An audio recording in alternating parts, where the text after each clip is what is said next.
Entre 1872 et 1874, 11 hommes puissants disparurent dans le silence d'une chambre à coucher. Tous portaient la même marque, une entaille profonde et précise, tracée de gauche à droite pendant leur sommeil. Tous partageaient le même secret. Sous leur drap de coton blanc, ils dissimulaient une robe fantôme qu'ils ne porteraient plus jamais. Avant de continuer, abonnez-vous à cette chaîne et dites-moi en commentaire de quelle ville vous nous écoutez. Cette histoire mérite d'être partagée, et votre présence ici compte. Le sud des États-Unis, dans les années qui suivirent immédiatement la guerre de sécession, était un territoire fracturé, traversé de cicatrices invisibles plus profondes que celles laissées par les canons. La reconstruction avait apporté avec elle une promesse de liberté pour les anciens esclaves, mais aussi une résistance féroce de la part de ceux qui refusaient d'accepter cette nouvelle réalité. Dans les comtés ruraux de la Géorgie, du Mississippi et de l'Alabama, les routes poussiéreuses serpentaient entre des plantations en ruine et des villes qui essayaient de se reconstruire sur les décombres d'un ordre ancien. C'était une époque où la loi officielle et la loi véritable ne coïncidaient presque jamais. Les shérifs locaux, lorsqu'ils n'étaient pas eux-mêmes complices, fermaient les yeux devant des violences qu'ils prétendaient ne pas voir. Les registres paroissiaux disparaissaient mystérieusement. Les témoins perdaient soudainement la mémoire. Et dans l'obscurité des nuits sans lune, des silhouettes blanches se déplaçaient comme des fantômes vengeurs, imposant leur propre justice à coups de cordes et de flammes. Le Ku Klux Klan n'était pas encore l'organisation nationale qu'il deviendrait plus tard. En 1872, il s'agissait plutôt d'une constellation de chapitres locaux, chacun dirigé par des hommes qui se considéraient comme les gardiens d'un monde disparu. Ces hommes n'étaient pas tous des fermiers ignares ou des voyous sans éducation. Beaucoup étaient des propriétaires terriens respectés, des commerçants prospères, des anciens officiers confédérés qui portaient leurs défaites comme des médailles d'honneur. Ils se réunissaient dans des granges isolées, dans des clairières forestières, parfois même dans les sous-sols d'églises complaisantes. Dans ce paysage déchiré entre passé et avenir, il existait un comté particulier, niché dans les collines ondulantes du nord de la Géorgie, où les pins s'élevaient comme des sentinelles et où les ruisseaux coulaient avec une eau si claire qu'on pouvait voir chaque pierre au fond. Ce comté, que nous appellerons simplement le comté de Cumberland pour les besoins de ce récit, comptait environ 3000 âmes réparties entre plusieurs communautés. La ville principale, Ashworth, n'était qu'un carrefour avec une église baptiste, un magasin général, un bureau de poste et une scierie qui fonctionnait 6 jours sur 7. À la périphérie d'Ashworth se trouvait une propriété qui avait autrefois été l'une des plus prospères de la région. On l'appelait Belle-Rive, bien que la rivière dont elle tirait son nom ne fût qu'un modeste cours d'eau traversant ses terres. La maison principale, construite dans les années 1840, était une structure de 2 étages avec des colonnes blanches et une véranda qui courait sur 3 côtés. Pendant la guerre, elle avait été partiellement incendiée par des troupes de l'Union en retraite, puis sommairement réparée après les hostilités. C'est dans cette maison, au printemps de 1872, qu'une femme s'installa discrètement, louant la propriété pour une somme dérisoire au fils du propriétaire décédé, un homme qui vivait désormais à Savannah et n'avait aucune intention de revenir dans ces collines hantées par trop de souvenirs. La femme se présenta sous le nom de Madame Evangeline Sutherland, veuve d'un capitaine confédéré tombé à Chancellorsville. Elle arriva avec 2 malles de voyage, quelques meubles modestes et une histoire suffisamment vague pour être crédible dans une époque où personne ne posait trop de questions sur les origines d'autrui. Evangeline Sutherland avait approximativement 35 ans, bien qu'elle parût parfois plus jeune dans la lumière douce du matin et parfois plus âgée dans les ombres du crépuscule. Elle avait des cheveux châtain foncé qu'elle portait en un chignon strict, des yeux d'un brun presque noir et une silhouette mince mais droite qui suggérait une discipline personnelle rigoureuse. Elle s'habillait toujours en noir, comme il convenait à une veuve respectueuse, mais ses robes étaient bien coupées et révélaient un goût pour la qualité plutôt que pour l'ostentation. Les premières semaines, elle vécut dans un isolement presque complet, ne se rendant au village que pour les achats essentiels. Elle fréquentait l'église baptiste chaque dimanche, assise toujours au même banc vers l'arrière, écoutant les sermons avec une attention polie mais distante. Elle ne cherchait pas à se faire des amis parmi les femmes de la congrégation, répondant aux questions avec courtoisie mais sans jamais offrir plus d'informations que nécessaire. Les commères d'Ashworth, frustrés par ce manque de détails croustillants, finirent par conclure qu'elle était simplement une veuve mélancolique, cherchant la paix dans la campagne. Ce qu'elle ne savait pas, ce qu'elle ne pouvait pas savoir, c'est qu'Evangeline Sutherland observait. Elle écoutait les conversations à mi-voix dans le magasin général. Elle notait qui parlait à qui après l'office religieux. Elle remarquait quels hommes disparaissaient ensemble le mardi soir, quels regards s'échangeaient entre certains membres de la communauté. Elle apprenait les noms, les relations, les hiérarchies invisibles qui structuraient vraiment ce comté. Et elle attendait. Le premier disparition survint à la fin du mois de mai, lorsque les nuits commençaient à devenir suffisamment chaudes pour dormir avec les fenêtres entr'ouvertes. L'homme s'appelait Caleb Rutherford, un planteur de tabac qui possédait près de 200 acres de terre cultivable et employait une douzaine d'ouvriers agricoles, tous d'anciens esclaves qui travaillaient maintenant pour des salaires si bas qu'ils restaient à peine au-dessus de la servitude. Rutherford avait 52 ans, une moustache grise impressionnante et une réputation d'homme dur mais juste, du moins selon les standards de l'époque. Il vivait seul depuis la mort de sa femme 5 ans auparavant, dans une maison de planches blanches à quelques miles au sud d'Ashworth. Il avait 2 fils adultes qui avaient quitté le comté pour chercher fortune ailleurs, et une fille mariée qui vivait en Caroline du Nord. Sa maison était entretenue par une cuisinière et une femme de ménage qui venait 3 fois par semaine, mais les nuits, il était seul avec ses pensées et ses souvenirs. Le matin du 27 mai, sa cuisinière, une femme noire d'une 50aine d'années nommée Sarah, arriva comme d'habitude à 6 heures pour préparer le petit déjeuner. Elle trouva la porte arrière déverrouillée, ce qui était inhabituel. Caleb Rutherford était méticuleux concernant la sécurité, insistant toujours pour que toutes les portes soient verrouillées avant la tombée de la nuit. Sarah entra prudemment, appelant son employeur. Le silence qui lui répondit était dense, presque palpable. Elle monta à l'étage, son cœur battant de plus en plus fort à chaque marche. La porte de la chambre principale était entr'ouverte. À l'intérieur, Caleb Rutherford gisait dans son lit, les draps remontés jusqu'à sa poitrine, ses yeux ouverts, fixant le plafond avec une expression qui n'était ni de douleur ni de terreur, mais plutôt de surprise absolue, comme s'il avait été témoin de quelque chose d'incompréhensible dans ces derniers instants. Son cou portait une entaille profonde, nette, tracée d'une oreille à l'autre avec une précision chirurgicale. Le sang avait imbibé l'oreiller et formé une tache sombre qui s'étendait sous sa tête comme une sinistre auréole.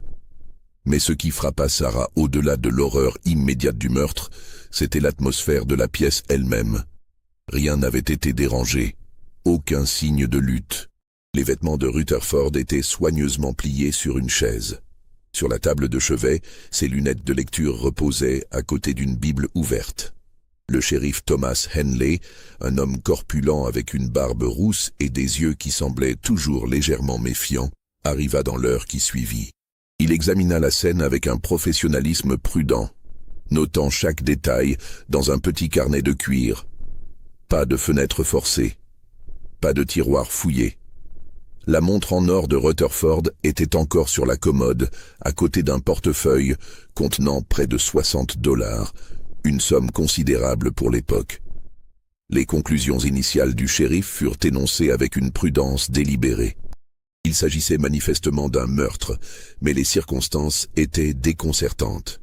L'absence de vol suggérait un motif personnel plutôt que criminel au sens classique. Le fait que Rutherford n'ait apparemment pas résisté, qu'il n'ait même pas eu le temps de crier ou de se débattre, indiquait soit une attaque d'une rapidité extraordinaire, soit quelque chose de plus troublant encore, la possibilité qu'il ait été endormi au moment de l'agression, peut-être drogué. Les rumeurs commencèrent immédiatement à circuler dans Ashworth. Certains évoquèrent la vengeance d'un ouvrier mécontent. D'autres suggérèrent des complications financières cachées, des dettes de jeu, des conflits fonciers non résolus. Les plus imaginatifs parlèrent d'un amant jaloux, bien que personne ne pût citer de liaison connue de Rutherford. Le shérif interrogea méthodiquement les voisins, les employés, les associés commerciaux. Personne n'avait rien vu, rien entendu. La nuit du meurtre avait été calme, sans lune, avec juste assez de vent pour faire bruire les feuilles des chênes. Ce que le shérif ne révéla pas publiquement, ce qu'il nota dans son carnet privé avec une encre plus épaisse que d'habitude, c'était un détail particulier découvert sous le corps de Rutherford. En retournant le matelas pour examiner s'il y avait eu des traces de violence préalables, il trouva, soigneusement pliée et cachée entre le matelas et le sommier, une robe blanche. Pas n'importe quelle robe. Une robe de cérémonie du Ku Klux Klan, avec sa capuche pointue et son masque intégré, le tout confectionné dans un coton grossier mais propre, récemment lavé. Thomas Henley referma immédiatement le matelas. Il ne mentionna cette découverte à personne, pas même à son adjoint. Il comprenait instinctivement que cette information pouvait transformer une enquête sur un meurtre isolé en quelque chose de beaucoup plus dangereux. Dans ce comté, dans cette époque, certaines affiliations étaient mieux laissées dans l'ombre. Révéler publiquement que Caleb Rutherford était membre du clan aurait déclenché une série d'événements imprévisibles, peut-être même violents. Mais Henley n'était pas un homme stupide. Il commença discrètement à poser des questions, à observer des patterns, à noter des connexions. Il savait que le clan opérait dans le comté. Il savait que certains hommes respectables menaient une double vie nocturne. Ce qu'il ne savait pas encore, c'est que le meurtre de Caleb Rutherford n'était que le premier d'une série qui transformerait son enquête en obsession et sa compréhension de la justice en quelque chose de beaucoup plus complexe et moralement ambigu. Pendant ce temps, à Belle-Rive, Evangeline Sutherland continuait sa vie tranquille et solitaire. Le lendemain du meurtre, on la vit au marché d'Ashworth, achetant des légumes frais et du tissu noir. Elle échangea quelques mots polis avec le commerçant, commenta brièvement le temps printanier, puis retourna chez elle dans son petit cabriolet tiré par un cheval bai qu'elle avait acheté peu après son arrivée. Personne ne remarqua l'infime changement dans son expression, cette lueur presque imperceptible de satisfaction qui traversa brièvement ses yeux sombres, avant de disparaître derrière le masque habituel de mélancolie polie. Les funérailles de Caleb Rutherford eurent lieu 3 jours après sa découverte, dans l'église baptiste d'Ashworth. Le pasteur William Crawford, un homme maigre aux cheveux blancs qui prêchait dans cette congrégation depuis plus de 20 ans, délivra un sermon sur la nature imprévisible de la mort et la nécessité de se tenir toujours prêt à rencontrer son Créateur. L'église était pleine. Rutherford avait été une figure respectée de la communauté, et sa mort violente avait secoué les habitants d'un comté qui se croyait à l'abri de telles horreurs urbaines. Evangeline Sutherland était présente, assise à son banc habituel, vêtue d'une robe noire impeccable. Elle pleura discrètement pendant le service, tamponnant ses yeux avec un mouchoir de dentelle blanche. Plusieurs femmes remarquèrent sa sensibilité et l'approchèrent après la cérémonie pour offrir des paroles de réconfort. Evangeline accepta leurs condoléances avec une grâce humble, expliquant qu'elle n'avait jamais rencontré M. Rutherford personnellement, mais que la tragédie d'un meurtre dans une communauté si paisible touchait son cœur de veuve qui avait elle-même connu le chagrin de la perte. Cette réaction si appropriée et si humaine désarma complètement les défenses sociales des matrones d'Ashworth. Elles commencèrent à voir Evangeline non plus comme une étrangère distante, mais comme une âme sensible qui partageait leur sens de la décence et leur vulnérabilité face aux mystères sombres de l'existence. Une femme nommée Martha Caldwell, épouse du propriétaire du magasin général, invita même Evangeline à se joindre au cercle de couture hebdomadaire. Evangeline accepta avec une gratitude modeste. Les semaines qui suivirent furent marquées par une normalité apparente. Le shérif Henley continua son enquête, interrogeant discrètement les associés de Rutherford. examinant ses registres financiers, cherchant un mobile qui expliquerait ce meurtre étrange. Il ne trouva rien de concluant. Rutherford était un homme méthodique qui tenait des comptes précis. Il n'avait pas d'ennemis connus, pas de dettes importantes, pas de conflits familiaux apparents. L'enquête piétinait dans un marécage d'informations contradictoires et de pistes qui ne menaient nulle part. Puis, le 16 juillet, un deuxième corps fut découvert. Cette fois, il s'agissait de Marcus Donnelly, un marchand de bétail qui vivait près de la frontière avec le comté voisin. Donnelly avait 46 ans, était marié et père de 4 enfants. C'est sa femme, Rebecca, qui le trouva au matin, gisant dans leur lit conjugal, exactement de la même manière que Caleb Rutherford. Une entaille profonde et précise au cou, aucun signe de lutte, une expression de surprise figée sur son visage. La scène était si similaire que le shérif Henley, appelé immédiatement, sentit un frisson glacial lui parcourir l'échine. Rebecca Donnelly était dans un état de choc profond. Elle insista qu'elle avait dormi aux côtés de son mari toute la nuit et n'avait rien senti, rien entendu. Comment était-ce possible ? Comment quelqu'un pouvait-il pénétrer dans leur chambre, commettre un acte aussi violent et s'échapper sans la réveiller ? Le docteur local, un homme pragmatique nommé Edmund Fairfax, suggéra la possibilité d'une drogue administrée dans la nourriture ou la boisson du soir. Henley ordonna une analyse des restes du dîner de la veille, mais les résultats, plusieurs semaines plus tard, ne révélèrent rien d'inhabituel. Ce que Henley découvrit, en fouillant discrètement la maison pendant que Rebecca était consolée par des voisines, c'était une autre robe blanche du clan, cette fois cachée dans un coffre au grenier, sous des couvertures d'hiver. Il ne dit rien. Il nota simplement le détail dans son carnet privé, à côté du nom de Rutherford. Un pattern commençait à émerger, troublant et dangereux. Les rumeurs dans le comté prirent une tournure plus sombre. On parlait maintenant d'un tueur en série, peut-être un fou échappé d'un asile, ou bien un vengeur méthodique ciblant des hommes pour des raisons connues de lui seul. Certains évoquèrent des théories raciales, suggérant que les meurtres pouvaient être l'œuvre d'anciens esclaves cherchant une revanche contre leurs anciens maîtres.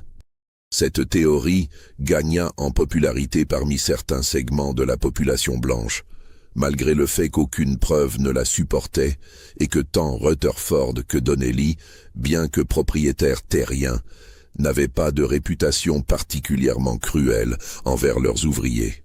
Le shérif Henley, homme prudent et méthodique, rejeta ces spéculations enflammées. Il voyait quelque chose de plus calculé, de plus personnel. L'absence totale de violence superflue, la précision chirurgicale des entailles, l'absence de vol ou de vandalisme, tout cela suggérait un tueur avec un objectif spécifique, pas un fou furieux ou un groupe de vengeurs improvisés. Mais quel était cet objectif ? Et comment le tueur choisissait-il ses victimes ? Pendant ce temps, Evangeline Sutherland continuait à s'intégrer doucement dans la vie sociale d'Ashworth. Elle participait maintenant régulièrement au cercle de couture, où elle impressionnait les autres femmes par son habileté avec l'aiguille et sa capacité à créer des motifs délicats dans le tissu noir qu'elle semblait toujours utiliser. Elle parlait peu d'elle-même, mais écoutait avec une attention flatteuse les confidences des autres. Les femmes d'Ashworth, comme les femmes partout, aimaient parler. Elles parlaient de leurs maris, de leurs soucis, de leurs espoirs, de leurs frustrations. Et Evangeline écoutait, souriait, hochait la tête avec sympathie. Un après-midi de la mi-août, Martha Caldwell mentionna que son mari, Joseph, serait absent plusieurs jours pour un voyage d'affaires à Atlanta. Elle se plaignit doucement de la solitude de ses absences, de la nervosité qu'elle ressentait maintenant, avec 2 meurtres non résolus dans le comté. Evangeline offrit immédiatement de venir lui tenir compagnie pendant ces nuits, apportant son propre revolver pour la protection. Martha accepta avec gratitude. Le 3e meurtre survint le 29 août, mais celui-ci présentait une variation troublante. La victime était Jeremiah Holt, un fermier célibataire de 38 ans qui vivait dans une cabane isolée près des collines boisées au nord du comté. Holt était connu comme un homme taciturne, travailleur, qui gardait pour lui-même et ne participait guère à la vie sociale d'Ashworth. Il venait en ville une fois par mois pour vendre ses récoltes et acheter des provisions, puis disparaissait de nouveau dans ses terres. Son corps fut découvert par un voisin qui passait et avait remarqué que le bétail de Holt n'avait pas été nourri depuis plusieurs jours. La scène était désormais familière au shérif Henley, l'entaille précise, l'absence de lutte, l'expression de surprise. Mais cette fois, la robe blanche du clan n'était pas cachée. Elle était posée sur une chaise à côté du lit, soigneusement pliée, presque exhibée. Le message était clair pour Henley. Le tueur voulait que l'on sache. Il voulait que la connexion soit établie. Mais pourquoi? Quelle était la signification de cette révélation progressive? Henley sentit la pression monter. Il ne pouvait plus garder le secret de l'affiliation des victimes. Trop de personnes commençaient à poser des questions. Trop d'indices pointaient vers quelque chose de plus grand qu'une série de meurtres aléatoires. Il convoqua une réunion privée avec le maire d'Ashworth, un homme rondouillard nommé Frederick Pemberton, et avec les notables les plus influents du comté. Dans le bureau du maire, porte close et rideaux tirés, Henley révéla ce qu'il avait découvert. Les 3 hommes assassinés étaient tous membres du Ku Klux Klan. Tous occupaient des positions de leadership dans l'organisation locale. Tous avaient été tués de la même manière méthodique, presque rituelle. Le silence qui suivit cette révélation fut lourd et inconfortable. Pemberton, qui transpirait abondamment malgré la fraîcheur de la pièce, demanda d'une voix tremblante si Henley suggérait que le clan lui-même était responsable, peut-être une sorte de purge interne. Henley secoua la tête. La nature des meurtres ne correspondait pas aux méthodes habituelles du clan. Il n'y avait pas de mise en scène publique, pas de message politique évident. C'était quelque chose de plus personnel, de plus intime. Un homme présent à cette réunion, un avocat nommé Nathaniel Pierce, suggéra prudemment que peut-être ces meurtres étaient l'œuvre de quelqu'un cherchant à se venger d'actions spécifiques commises par le clan. Avait-il enquêté sur les activités récentes de l'organisation? Y avait-il eu des incidents, des violences, des actes qui auraient pu motiver une telle vengeance? Henley admit que c'était difficile à déterminer. Le clan opérait dans le secret, ne tenait pas de registres écrits de ses actions. Interroger ouvertement ses membres risquait d'exposer l'organisation entière à l'attention des autorités fédérales, qui commençaient déjà à sévir contre ces groupes dans d'autres États. C'était un équilibre délicat entre chercher la vérité et protéger certains privilèges sociaux profondément enracinés. La décision fut prise de continuer l'enquête discrètement, sans révéler publiquement la connexion entre les victimes. On ferait circuler des rumeurs alternatives, on dirigerait l'attention ailleurs. Pendant ce temps, Henley serait autorisé à interroger certains membres du clan de manière informelle, cherchant des informations sur d'éventuels vendettas ou conflits internes. C'est dans ce contexte tendu que Henley rencontra pour la première fois Evangeline Sutherland de manière significative. Il se rendait chez les Caldwell pour interroger Joseph au sujet de ses éventuelles connaissances concernant les victimes, et il trouva Evangeline en train de prendre le thé avec Martha dans le salon. Les présentations furent faites. Henley fut immédiatement frappé par la présence calme et posée de cette veuve. Elle avait une manière de le regarder directement dans les yeux, sans la timidité habituelle des femmes de cette époque, mais sans non plus l'impertinence qui aurait été déplacée. Ils échangèrent quelques politesses. Evangeline exprima son inquiétude concernant les meurtres, demanda si le shérif faisait des progrès. Henley répondit avec les platitudes habituelles sur l'enquête en cours et la nécessité de patience. Mais il remarqua quelque chose dans les yeux d'Evangeline, une intelligence aiguisée qui semblait évaluer chacune de ses paroles, peser chaque nuance de son ton. C'était troublant et, d'une certaine manière, intriguant. Après avoir quitté la maison des Caldwell, Henley se surprit à penser à Evangeline Sutherland plus qu'il n'aurait dû. Il y avait quelque chose dans sa présence qui le perturbait légèrement, une sensation qu'il ne pouvait pas tout à fait identifier. Elle semblait trop contrôlée, trop mesurée, comme quelqu'un jouant un rôle plutôt que vivant authentiquement. Mais peut-être était-ce simplement le comportement naturel d'une veuve traumatisée. Quelqu'un qui avait appris à se protéger derrière un masque de bienséance sociale. Le 4e meurtre survint 3 semaines plus tard, le 19 septembre. Cette fois, la victime était un homme plus jeune, 29 ans, nommé Daniel Whitfield.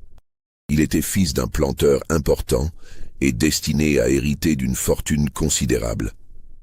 Daniel vivait encore chez ses parents, dans une grande maison au sud d'Ashworth, mais il avait ses propres appartements dans l'aile est de la demeure. C'est là qu'il fut trouvé dans son lit avec la même entaille fatale. Ce qui rendit ce meurtre particulièrement choquant, c'était le fait qu'il s'était produit dans une maison occupée. Les parents de Daniel, leur personnel domestique, tous dormaient à quelques pièces de distance. Personne n'avait rien entendu. Le tueur était entré et sorti comme une ombre, laissant seulement la mort derrière lui. Les parents de Daniel, dévastés, insistèrent pour que le shérif Henley fasse appel à des détectives privés d'Atlanta ou même de Washington. Henley résista, craignant que l'intervention d'étrangers ne complique davantage une situation déjà délicate. Mais la pression montait. Le comté était maintenant en proie à une peur palpable.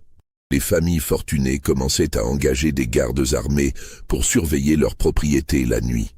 Les portes étaient verrouillées, les fenêtres barricadées. Des hommes dormaient avec des revolvers chargés sous leurs oreillers. Et pourtant, les meurtres continuaient. En octobre 1872, une réunion secrète fut convoquée dans une grange isolée à plusieurs miles d'Ashworth. Y assistaient une douzaine d'hommes, tous membres du chapitre local du Ku Klux Klan. L'atmosphère était tendue, presque paranoïaque. 4 de leurs leaders avaient été assassinés en l'espace de 5 mois. Qui serait le suivant? Et surtout qui était responsable? Les théories circulaient. Certains accusaient les autorités fédérales, suggérant une opération secrète visant à décapiter l'organisation. D'autres parlaient de traîtres internes, de dissensions masquées sous des apparences de camaraderie.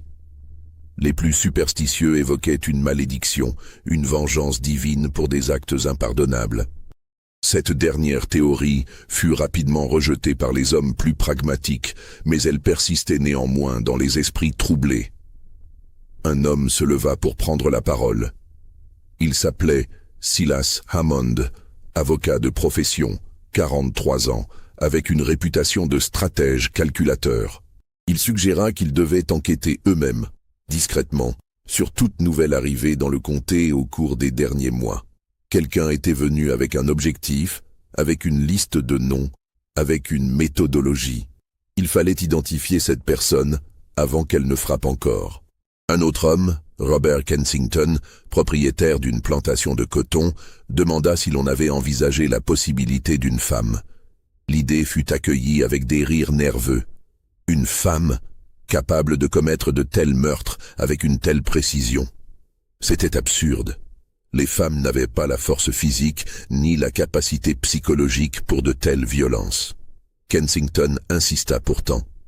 La manière dont les victimes avaient été approchées, l'absence totale de défense, suggérait quelqu'un qui avait été accueilli, peut-être même invité.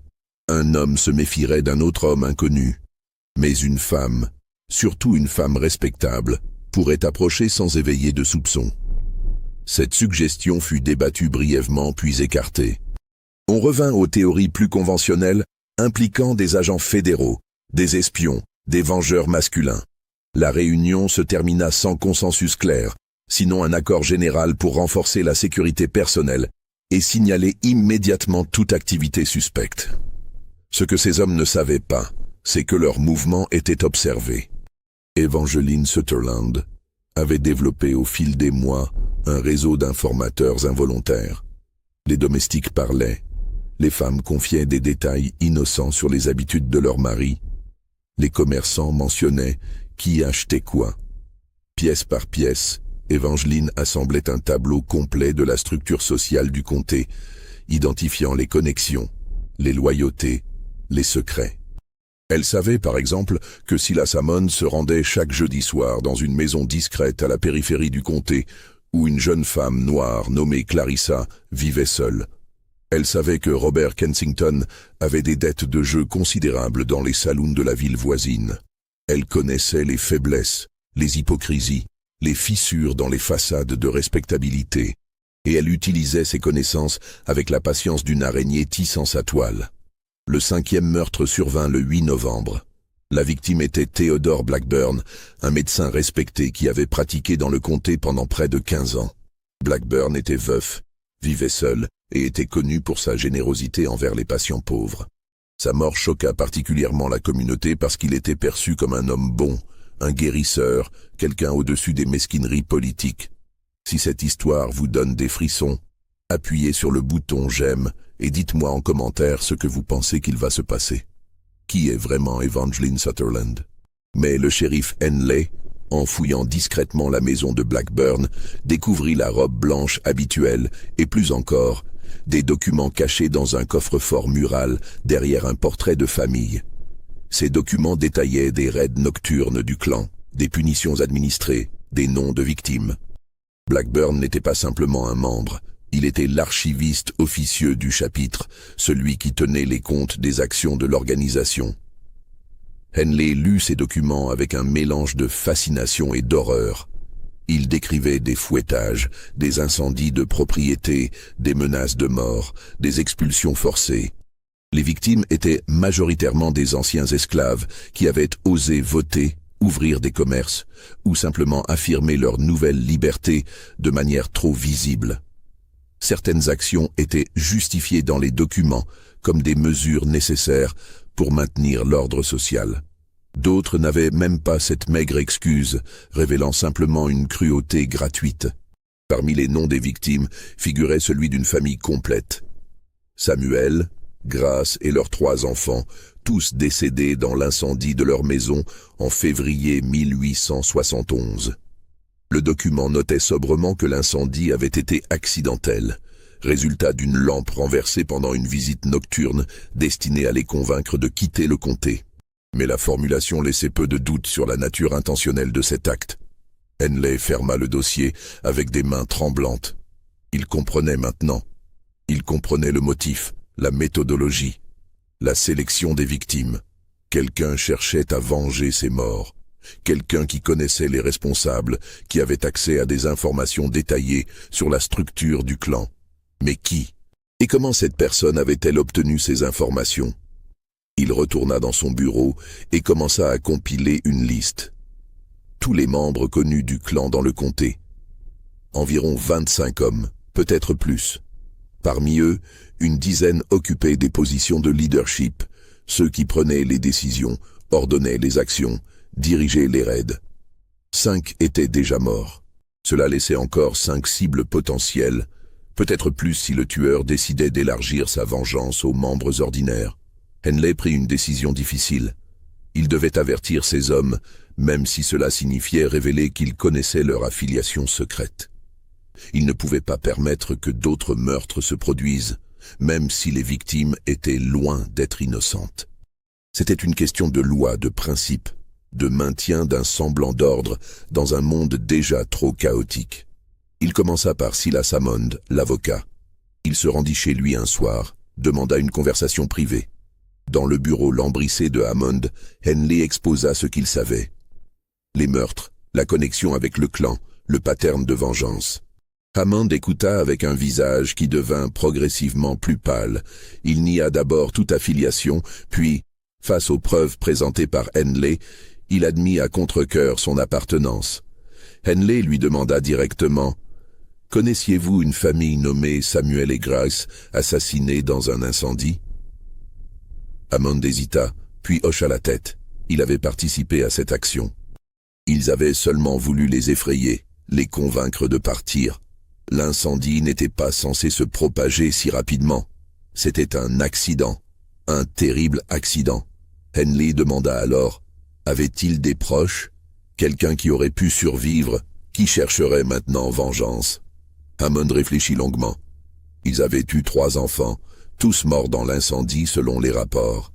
Mais il se souvenait vaguement d'une rumeur, mentionnée brièvement puis oubliée, concernant une fille aînée qui ne vivait pas avec eux, qui avait été placée chez des parents éloignés avant la guerre. Personne n'avait suivi cette piste. Elle semblait sans importance à l'époque. Henley sentit son cœur s'accélérer. Une fille. Combien de femmes vivaient actuellement dans le comté qui correspondait à ce profil? Combien n'étaient arrivées récemment, sans passé vérifiable? Il commença à dresser une liste mentale, puis se stoppa. Une femme, une veuve, arrivée au printemps, vivant seule, s'intégrant doucement mais méthodiquement dans la communauté. Evangeline Sutherland. Le nom s'imposa dans son esprit avec la force d'une révélation.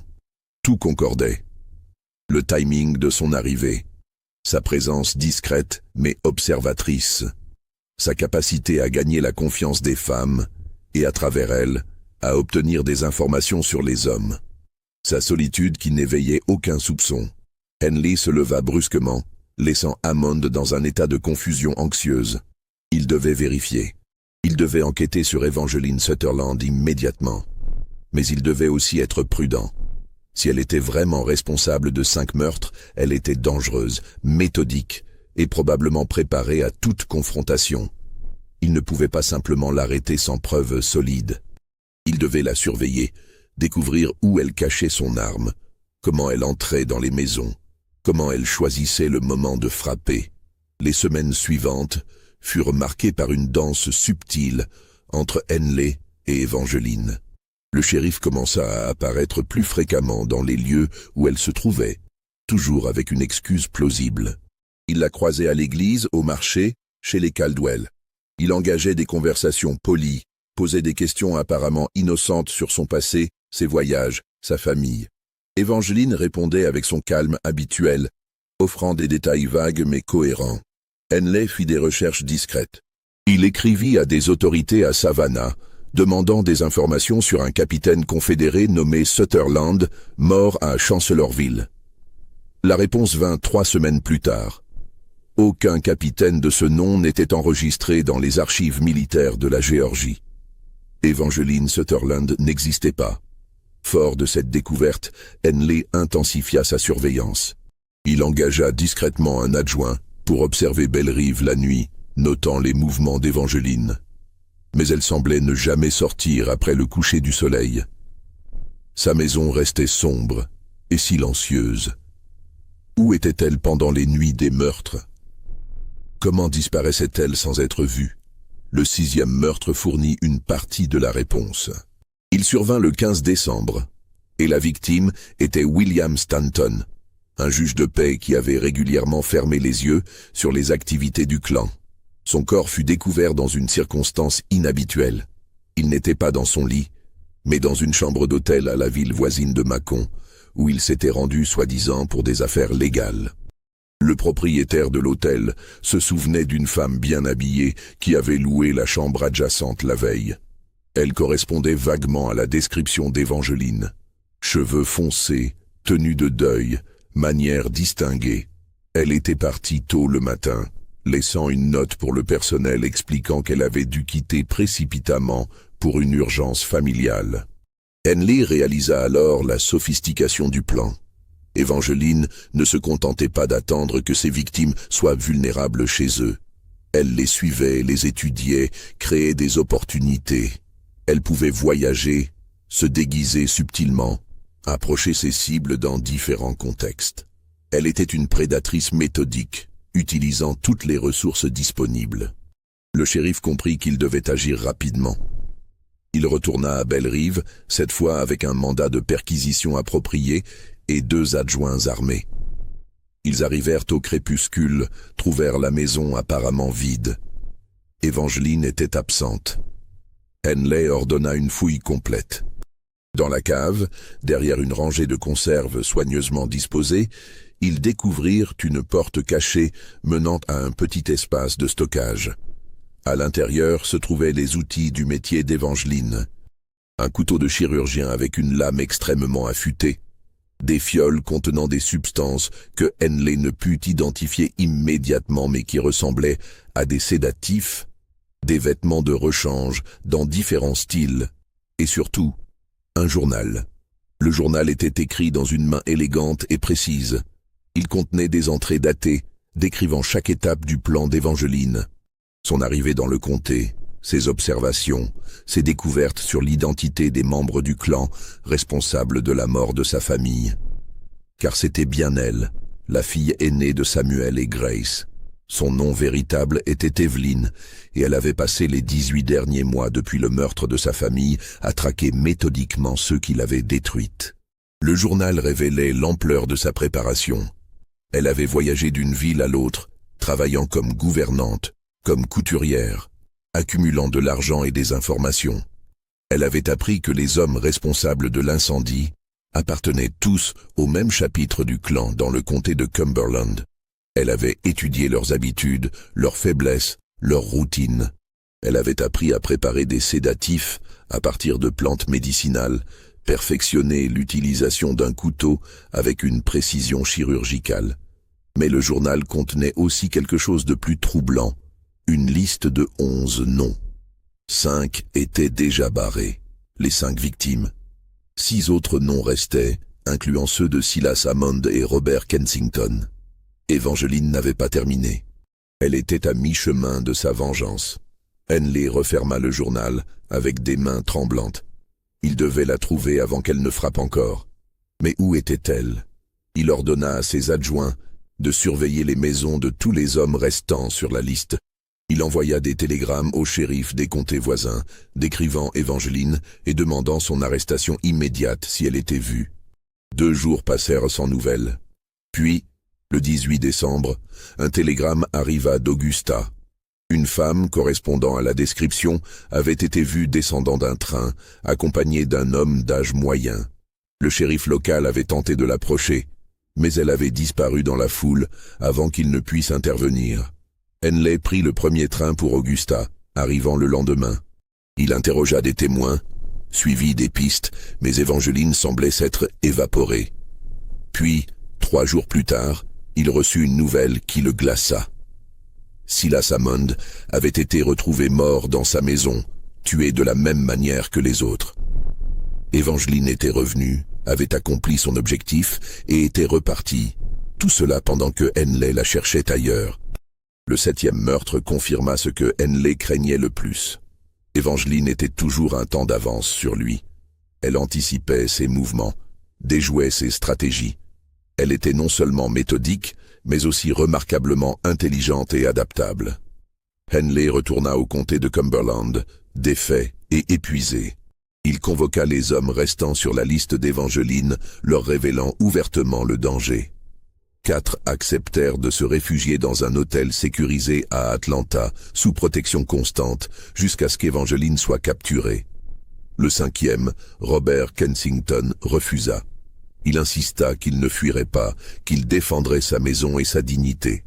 Henley tenta de le convaincre, mais Kensington était têtu, orgueilleux, convaincu qu'aucune femme ne pourrait le vaincre s'il était préparé et armé.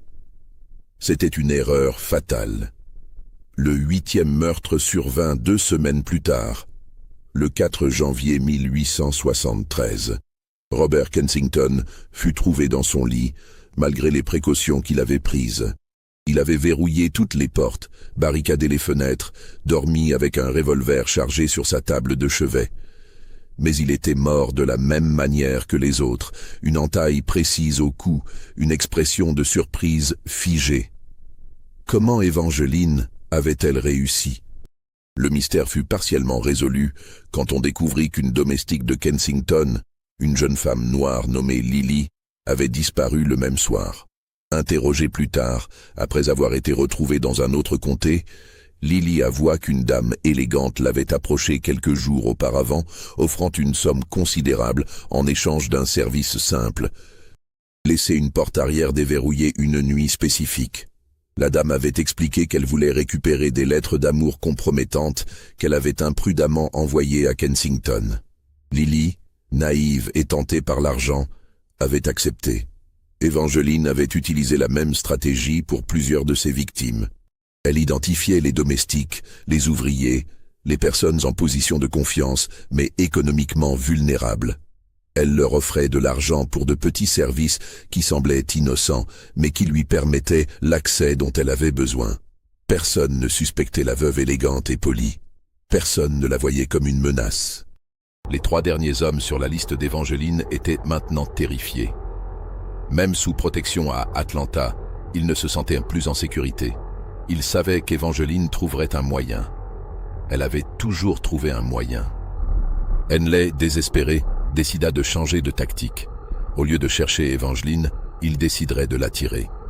Il fit publier dans plusieurs journaux régionaux un article mentionnant qu'un témoin clé dans l'affaire des meurtres en série du comté de Cumberland serait transféré du comté voisin pour témoigner devant un grand jury.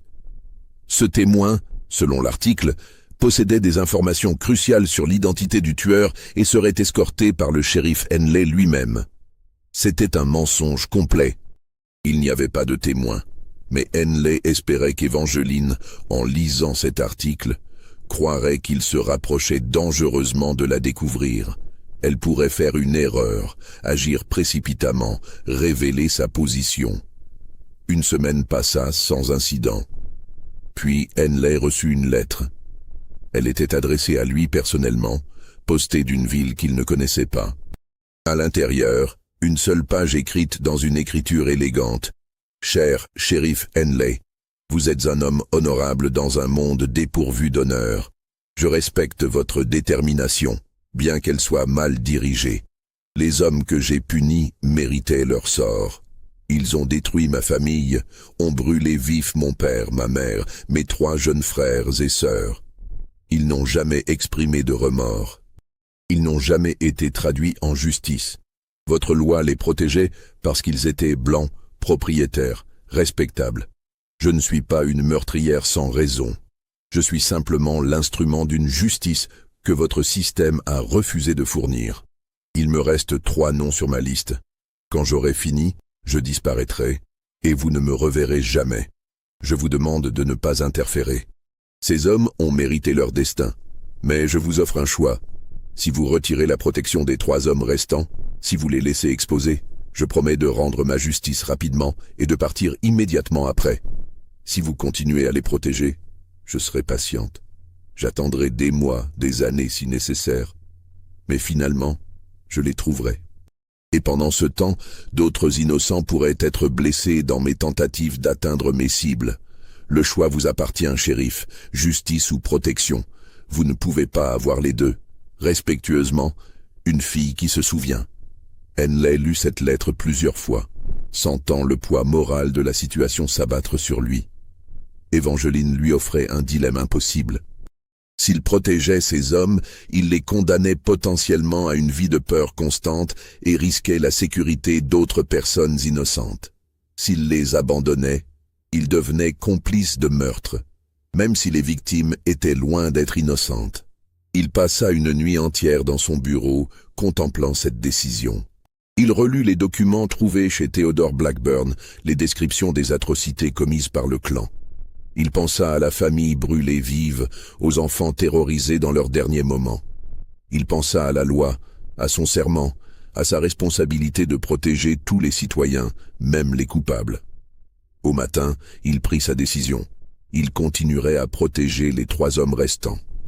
Pas parce qu'il le méritait, mais parce que céder aux demandes d'Evangeline signifierait l'effondrement complet du système légal, aussi imparfait fût-il. Si chacun prenait la justice en main personnellement, le résultat serait le chaos total.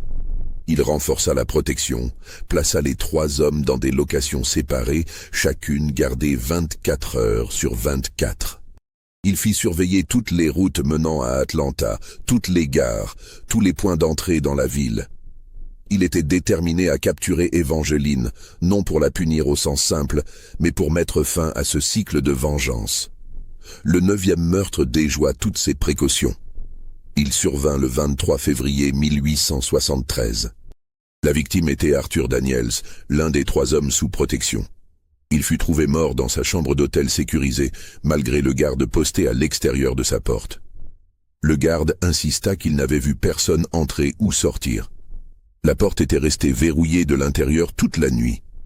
L'enquête révéla la vérité ingénieuse et horrifiante. Evangeline n'était pas entrée par la porte.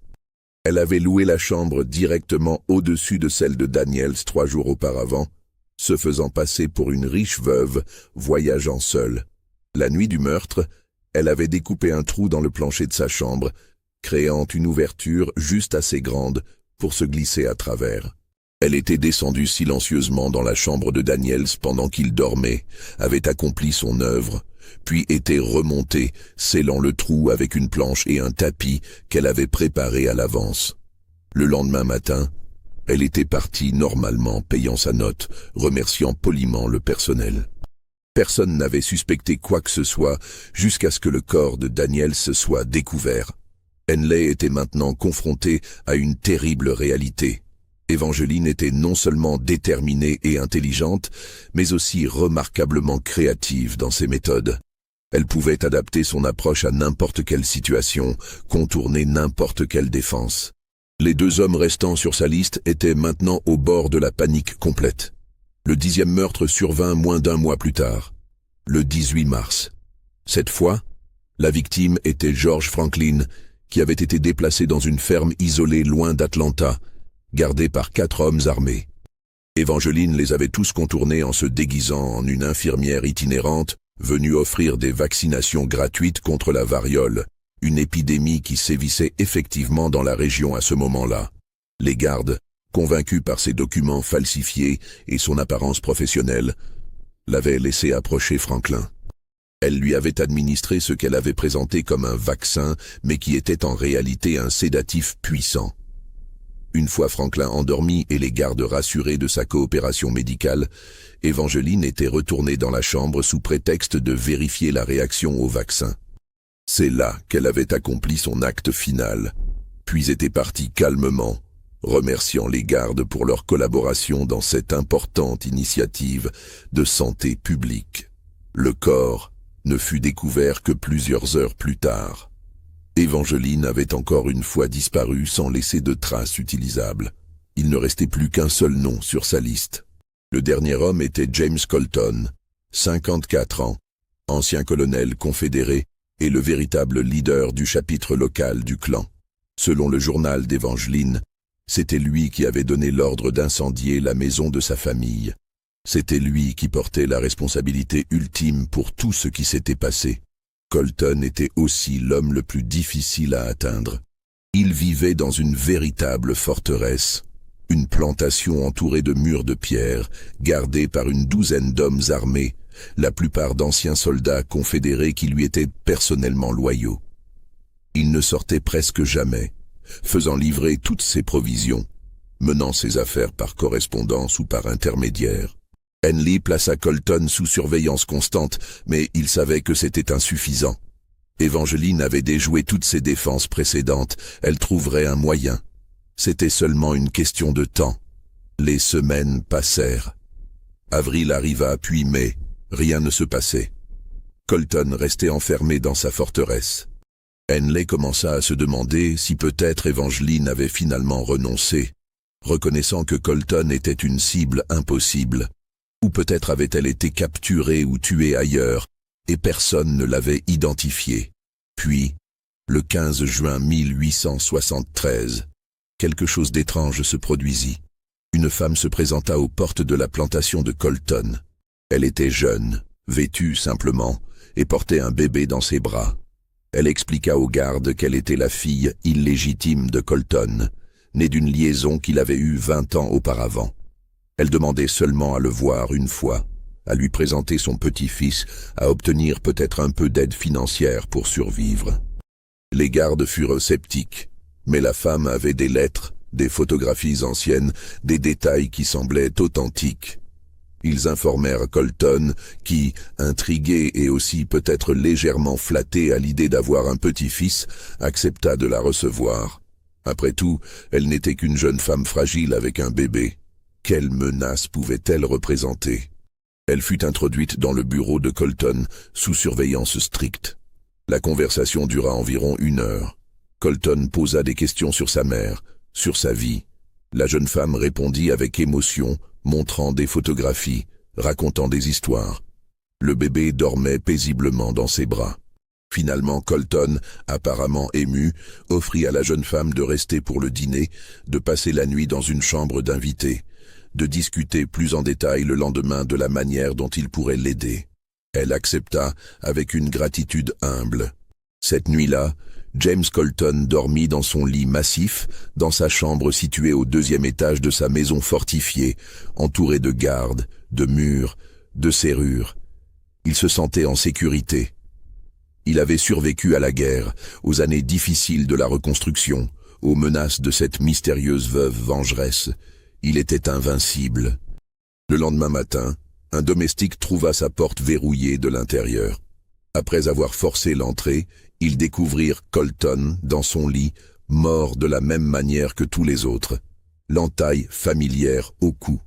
L'expression de surprise. Et à côté de son lit, posée soigneusement sur une chaise, une robe blanche du Ku Klux Klan. La jeune femme et le bébé avaient disparu. Une fouille révéla qu'elle s'était échappée par une fenêtre de sa chambre, utilisant des draps noués comme cordes, descendant jusqu'au sol puis escaladant le mur de la propriété à un point faible qu'elle avait dû repérer lors de son arrivée. Le bébé, comme on le découvrit plus tard, n'était qu'une poupée de chiffon habilement préparée, suffisamment réaliste pour tromper à distance. Evangeline avait accompli sa vengeance. Les 11 hommes responsables de la mort de sa famille étaient maintenant tous morts. Sa liste était complète. Henley se tint dans la chambre de Colton, contemplant la scène avec un mélange de défaite, d'admiration reluctante et de quelque chose qui ressemblait presque à du soulagement. C'était fini. Le cycle de violence qu'Evangeline avait initié était maintenant terminé. Elle n'avait aucune raison de rester, aucune autre victime à cibler. Il lança une recherche intensive, mais comme il s'y attendait, Evangeline sembla s'être évaporée complètement. Des rapports arrivèrent de divers États, mentionnant des femmes correspondant vaguement à sa description, mais aucune ne s'avéra être elle. Elle avait changé d'apparence, changé d'identité, disparu dans la vaste étendue de l'Amérique de l'après-guerre, où tant de personnes cherchaient à recommencer leur vie sous de nouveaux noms. Le shérif Henley vécut encore 30 ans, servant fidèlement le comté de Cumberland jusqu'à sa retraite. Il ne parla jamais publiquement de l'affaire Evangeline Sutherland, gardant ses notes et ses conclusions dans un dossier privé verrouillé dans un coffre. Après sa mort, ce dossier disparut, peut-être détruit par ses héritiers, peut-être simplement égaré dans les nombreux documents accumulés pendant une longue carrière. Les meurtres eux-mêmes devinrent une légende locale, racontée à mi-voix, modifiée par le temps et l'imagination. Certaines versions transformèrent Evangeline en une sorte d'ange vengeur surnaturel. D'autres la dépeignirent comme une folle meurtrière. Très peu se souvinrent de la vérité simple et horrible qui avait déclenché sa vengeance. Une famille innocente brûlée, vive par des hommes qui ne furent jamais punis par la loi. Les registres officiels du comté, lorsqu'ils mentionnent ces événements, parlent simplement d'une série de meurtres non résolus survenus entre 1872 et 1873. Les noms des victimes sont listés. La connexion avec le Ku Klux Klan n'est jamais mentionnée. L'identité du tueur reste officiellement inconnue. Mais dans les archives poussiéreuses de certaines bibliothèques historiques, dans les correspondances privées de personnes aujourd'hui décédées, dans les journaux intimes et les lettres jamais publiées, des fragments de vérité persistent. Des mentions d'une veuve mystérieuse, des allusions à une vengeance méthodique. Des questions sur la justice, la loi et la ligne fine qui sépare le meurtre de l'exécution. En 1920, un historien local nommé Martin Chambers publia un ouvrage sur l'histoire du comté de Cumberland au XIXe siècle. Dans une note de bas de page brève et facilement manquable, il mentionna la légende de la veuve noire, une femme qui aurait séduisé et tué 11 leaders du Ku Klux Klan pour venger sa famille. Il nota que cette histoire était probablement apocryphe, un mélange de faits réels et de fiction populaire. Mais il ajouta, avec une prudence académique. Néanmoins, les registres de décès du comté confirment que 11 hommes sont effectivement morts de manière similaire pendant cette période, et tous avaient des connexions documentées, bien que non officielles, avec des organisations paramilitaires locales. Cette note de bas de page est tout ce qui reste officiellement de l'histoire d'Evangeline Sutherland dans les archives historiques formelles. Le reste existe seulement dans les murmures, dans les légendes, dans les histoires racontées tard le soir quand les gens parlent de justice, de vengeance et du prix terrible que les deux exigent. Quant à Evangeline elle-même, on prétend qu'elle vécut encore 50 ans sous un nom différent, quelque part dans l'Ouest américain. Certains disent qu'elle devint institutrice, enseignant aux enfants de mineurs dans une ville de montagne du Colorado. D'autres affirment qu'elle ouvrit un orphelinat à San Francisco, consacrant le reste de sa vie à aider les enfants abandonnés. Il y a même une histoire persistante selon laquelle elle retourna dans le Sud dans les années 1900, une vieille femme maintenant, et plaça des fleurs sur la tombe de sa famille avant de disparaître une dernière fois. Aucune de ces histoires n'a jamais été vérifiée. Aucun document ne confirme le destin final d'Evangeline Sutherland. Elle reste, comme elle l'a toujours voulu, une ombre, un fantôme, un nom murmuré dans l'obscurité.